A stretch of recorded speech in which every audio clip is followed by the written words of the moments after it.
السلام علیکم ناظرین، ویلکم ٹو دا ہیلتھ شو۔ میں ہوں آپ کا ہوسٹ ڈاکٹر اکرام۔ ناظرین، آج ہم ایک اور لاہور اسپیشل ایپیسوڈ کر رہے ہیں جس میں ہم موجود ہیں انور ریاض قدیر ڈائبٹک انسٹیٹیوٹ لاہور میں۔ یہاں پر ہماری ملاقات ہوگی ڈاکٹر عارف ریاض سے، جو کہ پروفیسر آف ڈائبٹیز ہیں۔ اس کے علاوہ انٹرنیشنل ڈائبٹک فیڈریشن اور امریکن ڈائبٹیز ایسوسی ایشن کے ممبر بھی ہیں اور پریزیڈنٹ ہیں پاکستان ڈائبٹک آرڈر سے۔ آج ہم ان سے جانیں گے ذیابیطس جیسے مہلک مرض کے متعلق، جس کے بارے میں یہ کہا جاتا ہے کہ اگر یہ مرض ایک دفعہ لاحق ہو جائے تو انسان کو اس کے ساتھ زندگی گزارنا سیکھ لینا چاہیے۔ السلام علیکم ڈاکٹر صاحب۔ وعلیکم السلام۔ کیسے ہیں آپ؟ مہربانی، شکریہ۔ ڈاکٹر صاحب، ذیابیطس کے متعلق میں آپ سے پوچھنا چاہوں گا کہ یہ کس طرح کا مرض ہے؟ یہ اپنا مرض جو ہے یہ جنگل کی آگ کی طرح پھیلا ہوا ہے ساری دنیا میں، اور انسانی جسم کے اندر ایک غدود ہے جس کا نام انگلش میں پینکریاس اور اردو میں لبلبہ ہے۔ جی۔ اگر یہ صحیح کام کر رہا ہے تو آپ شوگر کے مریض نہیں ہو سکتے، اور اگر یہ صحیح کام نہیں کر رہا تو پھر آپ شوگر کے مریض ہو جائیں گے۔ تو اس وقت پاکستان میں 7% آبادی جو ہے پاکستان کی شوگر میں مبتلا ہے، اور ہماری فورکاسٹ ہے کہ 2020 میں یہ 100% بڑھ جائے گی، یعنی 14% ہو جائے گی۔ اور امریکہ میں بھی یہ تقریباً 7% ہے، یورپ میں بھی 7%، لیکن سعودی عرب اور مڈل ایسٹ میں یہ تقریباً 35 سے 40% تک پہنچ چکی ہے۔ جی۔ اور اس سے بڑی بیماری کوئی نہیں ہے اس وقت جو دنیا میں موجود ہو، یہ سب سے بڑی بیماری ہے انسان کی۔ ڈاکٹر صاحب، کیا ذیابیطس کی اقسام بھی ہوتی ہیں؟ جی ہاں، جب ہم ذیابیطس کی بات پاکستان میں کرتے ہیں تو اس کا مطلب یہ ہے کہ بڑوں کی شوگر اندازاً 40 سال کے بعد یہ آتی ہے اور پھر ساری عمر ان کے ساتھ رہتی ہے۔ تو یہ تقریباً 90% لوگ ہوتے ہیں جو ٹائپ 2 یا دوسری قسم کی ڈائبٹیز جس کو کہتے ہیں اس کے اندر مبتلا ہوتے ہیں۔ ان کو ہم بڑوں کی شوگر کہتے ہیں۔ جی۔ تو 100 میں سے 10 مریض جو ہیں وہ بچے ہوتے ہیں، ان کو ہم ٹائپ 1 یا جووینائل ڈائبٹیز یا بچوں کی ڈائبٹیز کہتے ہیں۔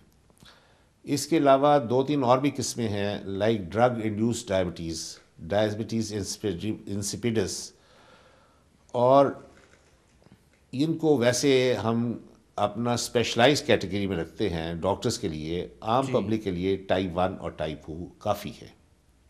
اچھا ڈاکٹر صاحب، ذیابیطس کی علامات کس طرح کی ہو سکتی ہیں، اور کیا ان اقسام کی بنا پر علامات تبدیل ہو جاتی ہیں؟ پہلے ہم، میرا خیال ہے کہ ٹائپ 1 ڈسکس کر لیں۔ جس وقت اپنا بچہ انسان کا پیدا ہوتا ہے، لڑکا یا لڑکی، تو اپنا چند سال کی عمر میں آٹو امیون ریئیکشن ہوتا ہے خون کے اندر، جس کا صرف اللہ تعالیٰ کی ذات کو پتہ ہے، نہ ڈاکٹرز کو پتہ ہے، نہ کسی ریسرچ اسپیشلسٹ کو پتہ ہے۔ لیکن اس کے نتیجے میں جو انسولین بنانے والے سیلز ہیں لبلبے کے، وہ سارے مر جاتے ہیں، اور بچے کو زیادہ سے زیادہ پیاس لگتی ہے، زیادہ پیشاب آتا ہے، پیرنٹس کو سمجھ نہیں آتی، اور ایک دن وہ کھیلتا کھیلتا جب شوگر 400-500-600 تک جاتی ہے، بے ہوش ہو جاتا ہے، تو پھر اس کو ایمرجنسی لے جاتے ہیں۔ تو وہاں پتہ چلتا ہے کہ شوگر 400-500 ہو گئی ہے، اور وہ ڈائگنوز ہوتا ہے۔ تو ٹائپ 1 کا علاج ہے انسولین کے 2 ٹیکے، اگر بچہ ذرا بڑا ہے، اور اگر چھوٹا ہے تو انسولین ریگولر کے 3 ٹیکے، یعنی کہ 24 گھنٹے انسولین پھر ڈاکٹر چلاتا ہے۔ یہ ساری عمر کا علاج ہے، اور تقریباً آپ اگر 10% لگائیں بچے، تو پاکستان میں تقریباً 25 سے 30 لاکھ بچے جو ہیں ان کو ٹائپ 1 ڈائبٹیز ہے۔ اور اسی طرح سے ٹائپ 2 ڈائبٹیز کے متعلق؟ ٹائپ 2 کے اندر تقریباً 1,50,00,000 مریض ہیں، اس میں سے تقریباً 70 لاکھ سے 1 کروڑ ڈاکٹرز ڈائگنوز کر چکے ہیں کراچی سے پشاور تک۔ وی نو کہ یہ شوگر کے مریض ہیں، لیکن 50 لاکھ ایسے مریض ہیں جنہوں نے شوگر کا مریض بننا ہے لیکن ان کو پتہ نہیں ہے، انڈائگنوزڈ ہے۔ تو ٹوٹل پاپولیشن کی 1,50,00,000 ہے۔ اور ٹائپ 2 جو ہے، یہ جس وقت انسان پیدا ہوتا ہے تو اللہ تعالیٰ کی ذات ہی جانتی ہے کہ لبلبہ کمزور ہے،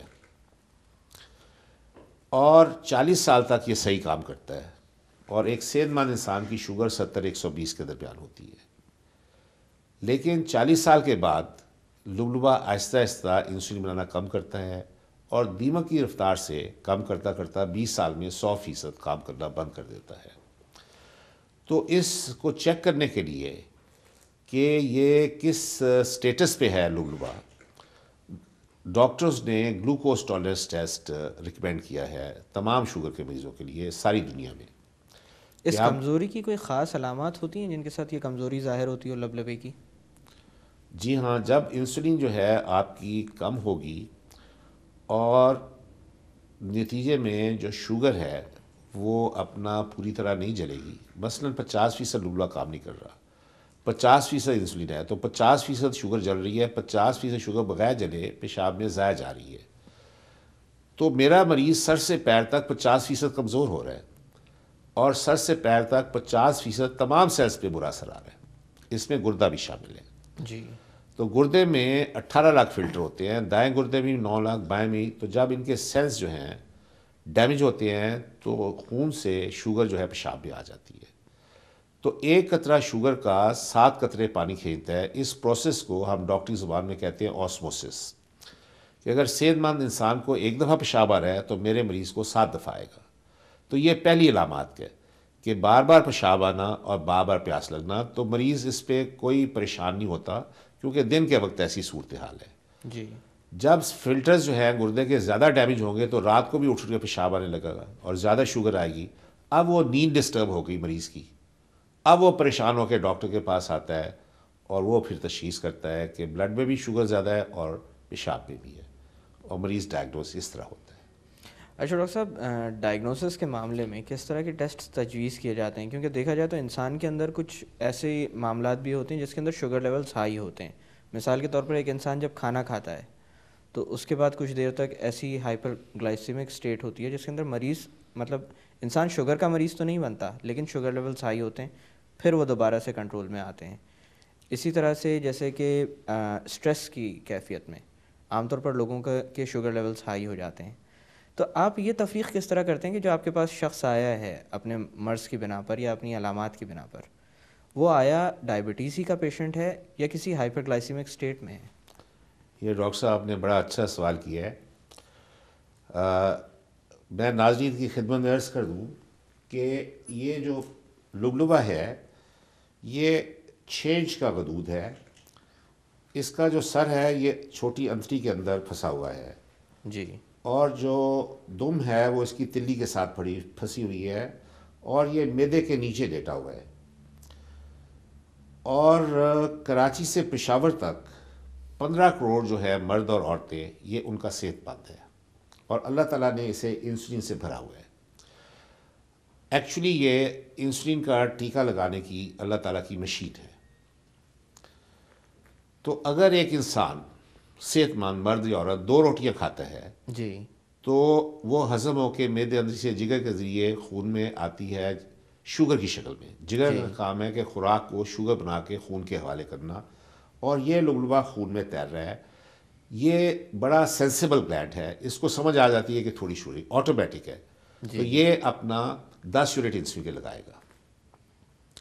اگر آپ نے 4 روٹیاں کھا لی ہیں تو اس کو سمجھ آ جائے گی کہ اپنا شوگر زیادہ ہی ہے، یہ اپنا 20 یونٹ لگائے گا. اگر کوئی پہلوان ہے اس نے 40 روٹیاں کھا لی ہیں تو یہ 400 یونٹ لگائے گا.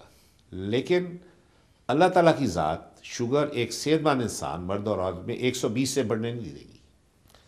فرق کیا ہے کہ 2 روٹیوں سے تھوڑی طاقت آ رہی ہے، پہلوان صاحب زیادہ کھا رہے ہیں ان کو زیادہ طاقت آ رہی ہے. لیکن ایک صحت مند انسان کی بھی شوگر 70-120 کے درمیان، پہلوان صاحب کی بھی 120 کے درمیان.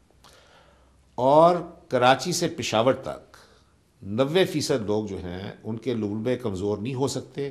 وہ جو مرضی کھائیں، 10 کلو آم کھائیں، 2 کلو مٹھائی کھائیں، یہ لبلبے خدا نے اتنے مضبوط بنائے ہیں کہ یہ شوگر کے مریض نہیں ہو سکتے. لہٰذا ان کی شوگر ساری عمر 70-120 کے درمیان رہے گی، جو کہ نارمل ایک صحت مند انسان کی شوگر ہے. جی. لیکن فرض کیجئے کہ یہ اپنا 20% کام نہیں کر رہا، 80% کر رہا ہے، تو نارمل حالات میں شوگر 70-120 کے درمیان رہے گی. لیکن اگر اس نے اوور ایٹنگ کی ہے جیسے آپ کہہ رہے ہیں، تو چونکہ 20% انسولین نہیں ہے تو شوگر لیول اوپر آ جائے گا، اور پھر جب وہ نارمل آئے گا ڈائٹنگ ہیبٹس پہ تو شوگر لیول پھر نارمل ہو جائے گی. تو یہ پھر ڈسیپشن ہے کہ اپنا اس کو سمجھ آنی چاہیے کہ کچھ نہ کچھ تو پرابلم ہے کہ جس سے شوگر کا یعنی ہائپر گلائسیمیا کی طرف جا رہا ہے. لیکن جو پرابلم ہے وہ انیشیل سٹیجز پہ ہے. ہمارے پاس مریض ہمیشہ لیٹ سٹیج پہ آتا ہے، تو ہائپر گلائسیمیا کا ریزن یہ ہے. تو وہ اوپر جاتا ہے، پھر اسپائک نیچے آ جاتی ہے، پھر وہ نارمل رہتی ہے. وہ نارمل کھا رہا ہے، جس دن وہ اوور ایٹنگ کرے گا اس کی اسپائک اوپر جائے گی.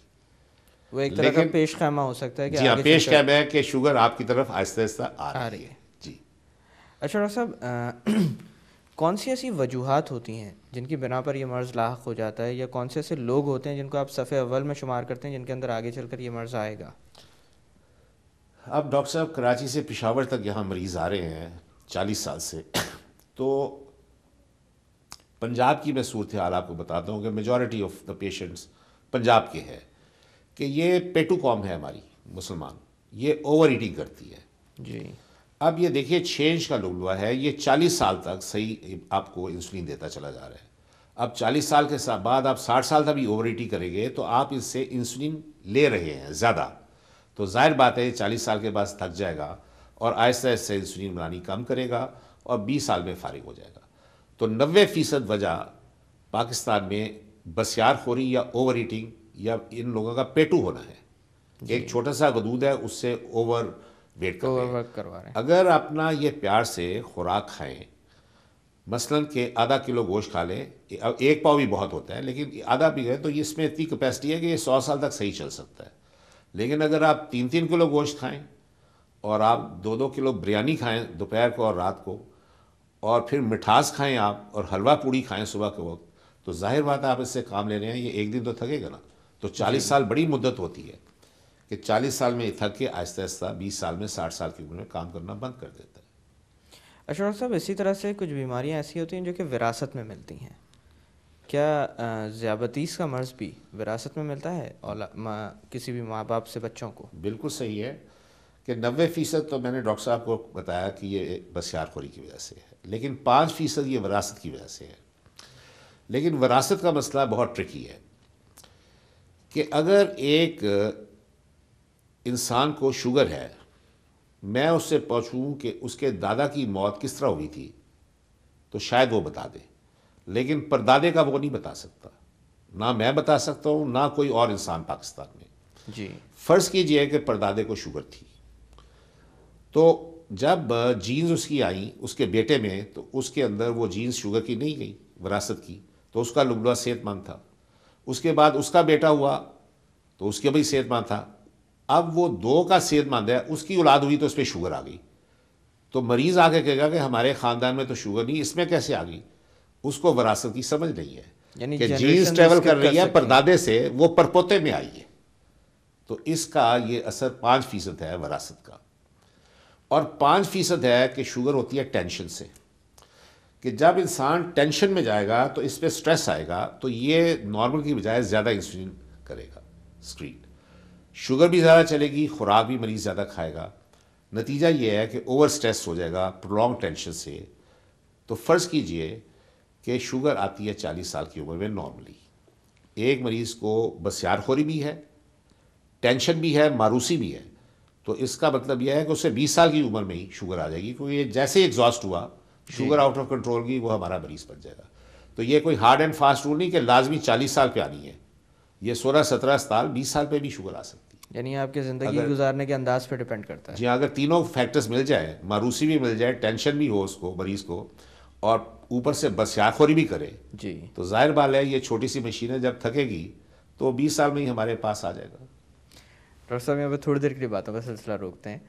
ناظرین، وقت ہوا ایک چھوٹی سی کمرشل بریک کا. بریک سے واپس آ کر ڈائبٹیز کے متعلق مزید بات کی جائے گی. Don't go any where.